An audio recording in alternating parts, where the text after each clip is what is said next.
अस्सलामुअलैकुम नाज़रीन, मैं हूं वकार असलम और आप देख रहे हैं तहूर रमज़ान ट्रांसमिशन। आज हम बात करने जा रहे हैं उर्तुगल ड्रामे पर, जो कि बहुत मकबूल हुआ तमाम मुसलमानों में। उम्मत मोहम्मदी सल्लल्लाहु अलैहि वसल्लम ने इसको एक मजहबी हीरो के तौर पर लिया और इसके जो असरार और रमूज हैं उनको पहचानने के लिए पीटीवी पर भी इसे नशर किया जा रहा है। वज़ीर आज़म इमरान खान ने इसको स्पेशल परमिशन के तहत जो है वो लॉन्च किया है।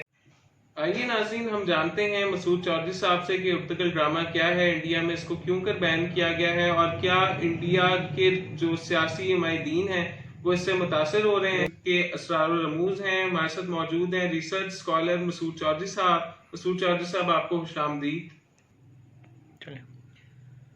अऊज़ु बिल्लाहि मिनश शैतानिर रजीम, बिस्मिल्लाहिर रहमानिर रहीम, अस्सलातु वस्सलामु अलैका या रसूल अल्लाह, अस्सलातु वस्सलामु अलैका या हबीब अल्लाह।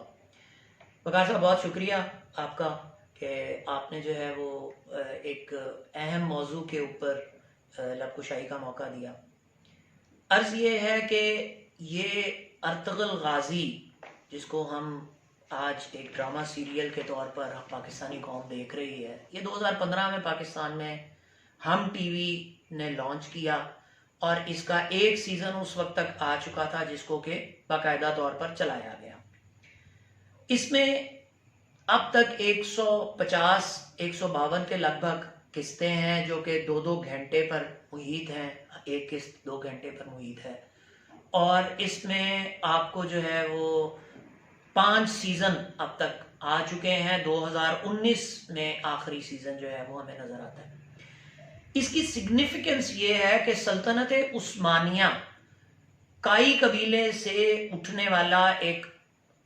आग, जिसने तुर्कों की एक जो नस्ल है, तुर्कों की रिवायात हैं, तुर्कों का एक मामलात हैं, उनका एक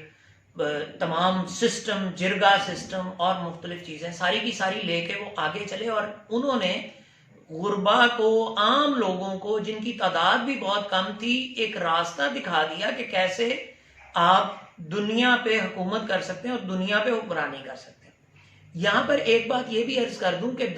जो हम अर्तुगल ड्रामा सीरियल इस वक्त देख रहे हैं, जिसको आपने जिक्र किया कि जो है वो हमारे प्राइम मिनिस्टर साहब की स्पेशल रिक्वेस्ट पर इसको चलाया जा रहा है। ये TRT1 तुर्की का टीवी चैनल है जिसने इसको जो है वो ऑन एयर किया और ये तुर्की की तारीख का नहीं बल्कि दुनिया की तारीख का सबसे बड़ा टीवी प्रोजेक्ट है, ड्रामा सीरियल प्रोजेक्ट है। सबसे अहम बात यह है कि घोड़े की पुश्त पर तशरीफ रखने वाले लोग कैसे पूरी दुनिया को अपने कदमों में रोलते हैं। रोमा की सल्तनत को एक तरफ जो है वो उन्होंने पछाड़ा और दूसरी तरफ जो है वो, और सिर्फ अल्लाह का नाम लेने वाले, मेरे आका मौला सल्लल्लाहु अलैहि वसल्लम से मोहब्बत करने वाले,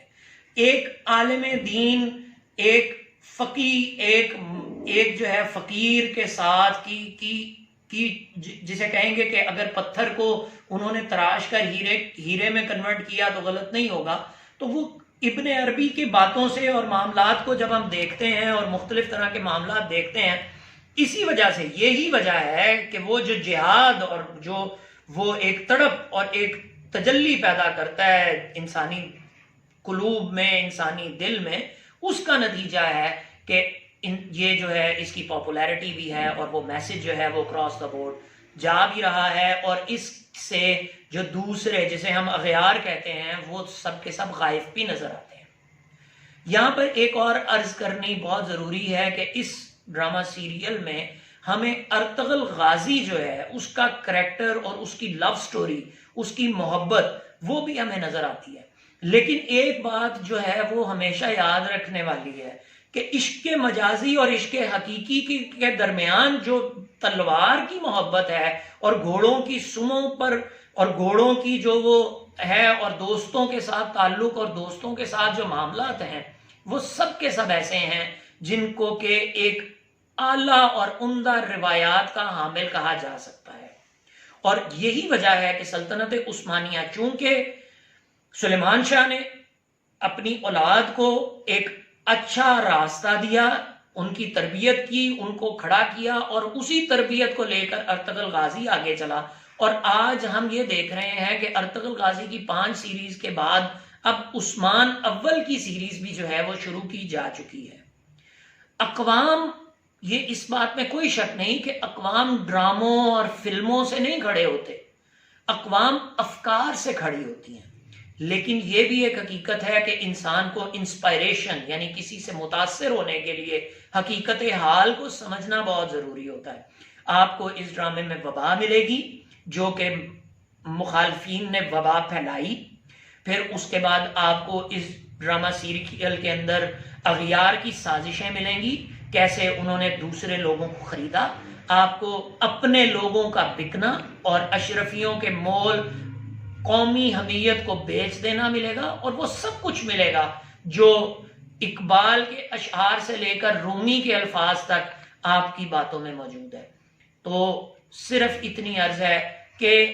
جو اس کا نان اسلامک پہلو ہے، یعنی جسے ہم کہہ سکتے ہیں کہ جس میں کہ ایک مخالفت میں جو صلیبیوں کا ایک نیریٹو ہے اور ان چیزوں کو، اور وہ پورا ایک کمپیریزن ہے، تو اس وجہ سے یہ ساری وہ چیزیں ہیں جن کی وجہ سے امت مسلمہ اس ایک ڈرامہ سیریل کی طرف بہت زیادہ اٹریکٹیو ہے پوری دنیا کے اندر. اور یہ ایک فلائنگ ایرو بھی ہے، flying arrow in the sense کہ ایک طرف تو اس کا یہ معاملہ ہے کہ ارطغرل غازی جو ہے وہ ایک پازیٹیوٹی میں آپ لے رہے ہیں، لیکن ایک بات میں یہاں پر یہ عرض کر دوں اپنے سامعین سے کہ بہت دور نہیں ہے ہم جب اس ڈرامے پر پاکستان میں پابندی عائد کر دی جائے گی. وجہ اس کی یہ ہے کہ ہمارا جو آزاد خیال طبقہ جنہیں اس معاملے پر دیکھیں نا، سب سے پہلے ہم ٹی وی جو کہ ایک آزاد نیریٹو کو اور مختلف طرح کے ڈراموں کو پروموٹ کرتا ہے، انہوں نے 2015 میں تو اس کے رائٹس لیے اور اس کی پاپولیرٹی کو جنریٹ کیا، لیکن 2015 کے بعد ایک بھی سیزن انہوں نے نہیں چلایا. تو یہ عرض ہے، اور انٹرنیٹ کے اوپر بھی وہ موجود نہیں ہے، انہوں نے ہٹا دیا اس کو، کاپی رائٹ انفرنجمنٹس ہیں اور مختلف چیزیں. تو عرض صرف یہ ہے کہ وہ طبقہ جو نہیں چاہتا کہ پاکستانی بچہ یہ بات سیکھے کہ جہاد کیا ہے، جہاد کی ضرورت کیا ہے، اور کیسے چند لوگ پوری دنیا میں جو ہے وہ قبضہ کر سکتے ہیں، پوری دنیا فتح کر سکتے ہیں، دلوں کو جیت سکتے ہیں اور اتحاد بنا سکتے ہیں، اتحاد امت مسلمہ کے لیے اکٹھا ہو کر جنگ لڑ سکتے ہیں. جن لوگوں کو یہ باتیں نہیں پسند ان کے لیے صرف لو سٹوری ہے، اور وہ لو سٹوری بھی نو ڈاؤٹ بہت اچھی لو سٹوری ہے، ایک سچی کہانی ہے، ایک سچی حکایت ہے. تو یہ میرا ایک ماننا ہے، تجزیہ ہے، میں غلط بھی ہو سکتا ہوں، لیکن پاکستان میں ہم چونکہ پہلے سے اتنے تقسیم در تقسیم ہیں، ہمارے ہاں قبیلے موجود نہیں ہیں، جرگہ کا سسٹم موجود نہیں ہے، ہمارے ہاں پریا پنچایت ہوتی ہے، تو جرگہ جن علاقوں میں موجود ہے ان علاقوں میں موجود ہے. تو میرا نہیں خیال کہ بہت زیادہ کوئی امپیکٹ جو ہے وہ یہ جنریٹ کر سکے گا، لیکن اس کی مخالفت ہونی شروع ہو جائے گی، اور وہ مخالفت ہوتی جب ہم دیکھیں گے تو آپ میرے یہ الفاظ یاد رکھیے گا.